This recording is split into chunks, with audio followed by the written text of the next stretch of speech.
I have Paul Lewis with us here, financial expert from Radio 4's Moneybox programme, along with property expert and ex-BBC girl, Rosie Millard. Hello to you both. Morning. Thanks Morning. very much for coming in. Paul, let's start with this sort of suggestion that because banks are wary of lending to each other, what that means is that we are suffering, we're taking the consequence because the loans go up. Yes, that's absolutely true. I mean, we've seen variables. Who's been hearing that there were already 5 interest rate rises in the last 12 months or so without this crisis on top of it. What kind of strategy have you been adopting as a property investor to avoid problems? Well, I mean, I hate to sort of, talk against the doom mongers, but I don't think we're on our way for a huge, the much awaited property crash. I don't think it's about to come around the corner.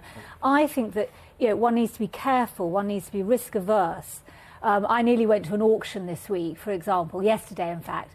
The thing I wanted to buy was very, very expensive. I would have had to have taken out a 100% loan, which I think in this climate is madness. However, I don't think, so I think you need to be careful.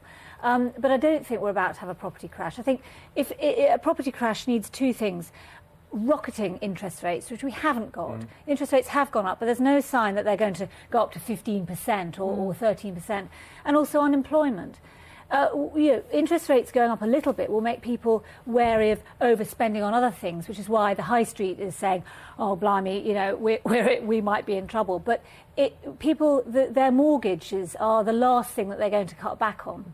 Do you think, Paul, there's also a danger of sort of talking about, is there going to be a crisis in the housing market, seeing long queues of people queuing up to take their savings out of Northern Rock? Because the more people talk about it, the more anxious they'll become. Yeah, but things are completely different. I mean, I agree with Rosie. There is no indication that in the UK house prices are going to fall. There's a housing shortage. There's a housing shortage. You said, should housing prices stabilise or even dip a bit? It is a buying opportunity. People who've been complaining about not being able to get on the housing ladder have an opportunity and to get in there. the fact that the city bonuses aren't likely to come through in such an enormous wave as they have done recently means that it might cut a bit of slack at the very, very top end. But I thought, a friend of mine bought a house yesterday. He offered the asking price, which was £1 million.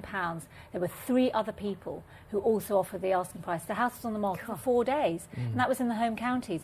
I think but is in that London, because he's being offered a mortgage which is way beyond what he can actually afford? I mean, we are he's hearing very lucky that a lot of he's a people cash are buyer. overstretching No, themselves. I mean, I think that the fact is it's in a desirable area. It's in the home counties. I think in the home counties in London, without wishing to be overly metropolitan, the house prices will maintain. Okay. Paul, just very briefly on this, we're nearly out of time, but just on interest rates, we're talking about the Federal Reserve in the United States. It's probably going to cut rates there. Do you think the Bank of England might follow to restore some confidence? All about confidence. Thank you very much. Thank you. Rosie. Paul, good to see you.